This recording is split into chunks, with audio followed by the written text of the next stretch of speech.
Hello mga savings, welcome for another video. So ang di-discuss pala natin in this video is kauna-unahang video natin for the top interest rate kada buwan ng mga digital bank or nag-act ng digital bank for the year 2024. So napaka-competitive ng mga digital bank natin, which is dapat minamaximize natin to whether nagsisimula pa lang tayo sa pag-iipon, nakaipon na tayo, gusto natin pasukin yung mundo ng mga digital bank, although matagal na talaga may mga bangko, pero since may mga digital bank, napagandang i-maximize nito. So kung interested ka sa ganitong content, this video is for you.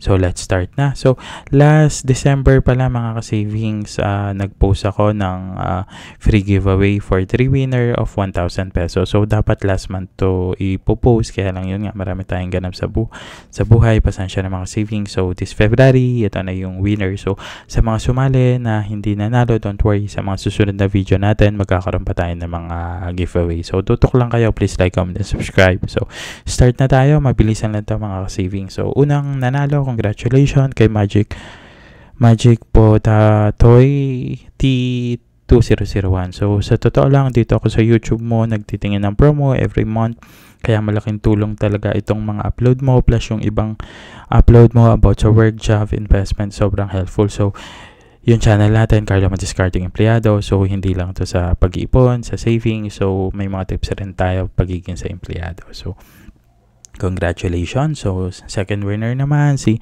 Paulo Fernandez Estrado. So thank you very much po. So yung YouTube channel, this channel share a lot of information, especially on digital bank, share information based on experience. This YouTube channel help everybody about finances, life, especially savings and investing. So thank you, congratulations Paulo Fernandez Estrado. And then sa third winner natin ng 1,000 pesos, si at Big Blue Cheese. Marami ako nagustuhan talaga sa channel na ito, yung actually yung computation sa investment, comparison, studies among digital bank, unbiased opinion sa mga karanasan sa pag-invest, honest pros and cons, review, very detailed information. Maraming salamat.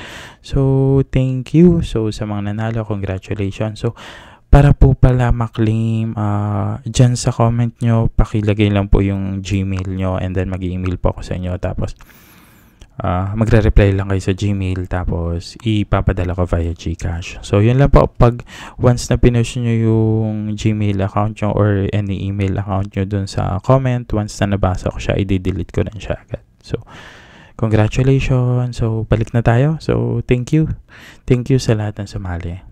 Thank you mga ka-savings. So, unang-una, so si Maya, 14% yung pinakamataas. Based nga dito sa thumbnail natin, 14%. So, start na tayo. So, toro din to. So, Maya, 14% down to 4%. So, yung promo nila, and then, yung pinaka-base nila is 3.5%. And then, meron silang goals na 6%. May time deposit naman sila ngayon, bagong-bago. 5.5, 5.75, and 6% isa-isahin natin yan. So, una, yung 14%, pwede lang siya sa mga new users. So, kung makikita nyo, 3.5 plus 12 plus 14%. So, hindi ko na siya isa-isahin. Pakibasa na lang dyan sa screen, mga savings. Medyo madami kasi siya. So, 14% for new user. For existing user naman, up to 13% yan. Medyo marami-rami rin yung task. Actually, hindi ko na ito ginagawa. Itong task na ito, medyo nakakapagod din eventually. Pero kung bago kayo sa mga digital bank, napakagandang i-maximize to, lalo na kung nagbabayad kayo through my app. So, meron na rin silang time deposit, which is yung 3 months is 5.5, 6 months is 6%, 12 months is 5.75, and ito, earn interest up to 5 million. So, yung cap nila is up to 5 million, although meron tayong ibang mga digital bank na no cap, so more than 5 million. Okay lang, but kay Maya, napakaganda nito. Up to 5 million. So, punta na tayo. Next naman natin ngayon si Uno Digital Bank. So, nakakagulat pang Sega na sila ngayon. So, pero nasa Uno earn lang yon. So ito yon. So Uno Digital Bank, double your daily interest, earn up to 8.5% interest per annum on day when you pay bills or use virtual Uno debit card for a minimum of 300. So napakaganda nito. Yung dating 4.5, basta magbayad lang kayo gamit yung virtual Uno Mastercard or pay bills. So yung 4.5 na basic nila na is magiging 8.5%. So, tapos, especially, meron naman silang time deposit na 6.5 and 6.5. Tapos, yung basic Ito nga yung basic interest nila, yung 4.25 magiging 8.25. So next is si Own Bank. So si Own Bank is may 8% din. So may 8% yung time deposit nila, 8% down to 6.3%, and then yung savings nila ay 6%. Isa-isahin din natin. So Own Bank nila, yung savings is 6% earn interest since the day of deposit. So yung 8% naman nila is yung 8 is for new user lang, tapos time deposit niya is good for 7 days. So, yung 7.5 is 1 year, yung 7% is 180 days, yung 6.8% 90 days, yung 6.54% is 30 days, yung 6.3% is 15 days. So, kung bago kayo, gusto nyo i-maximize yung 7%, so kaya lang, 8%. So, napakataas niyan. So, punta naman tayo kay CIMB. Meron na rin time deposit si CIMB.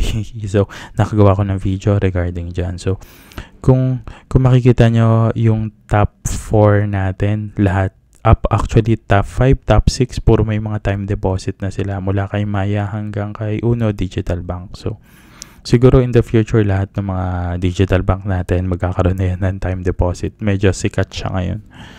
So, kay CIMB, 7.5, 7, 6.5, and 5% savings. Isa-isa natin yan. So, si MaxSave, ito, nakagawa kong separate video nito. Yung, kumbaga, yung 7.50, ito yung 2 years. Yung 7%, ito yung 12 months. At yung 6.5% is yung 6 months.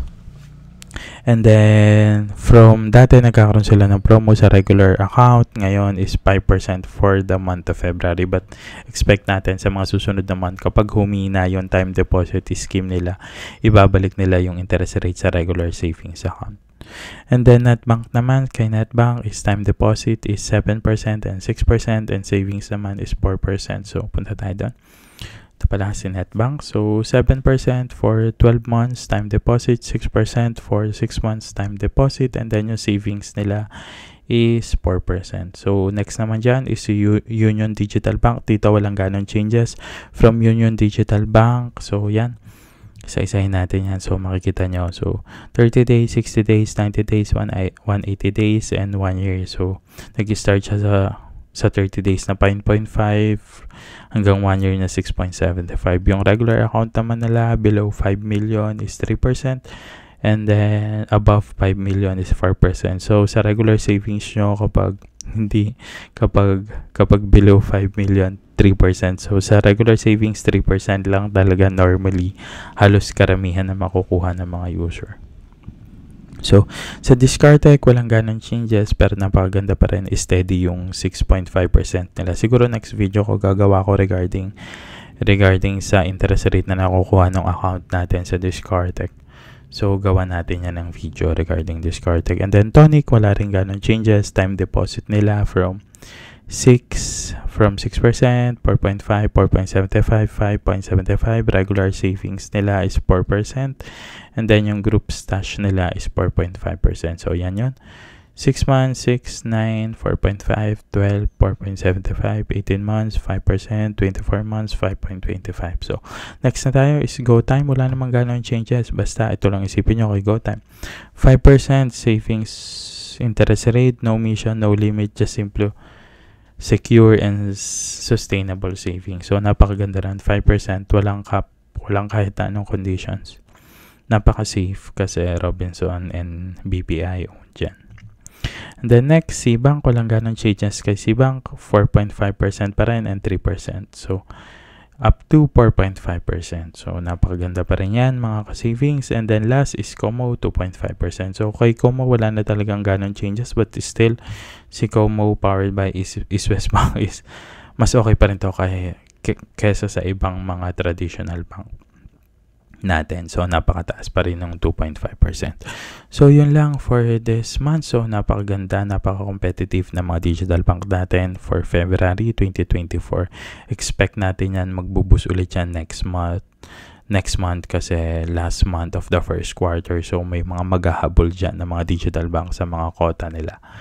So, yun lang in this video. Salamat sa panonood mga savings.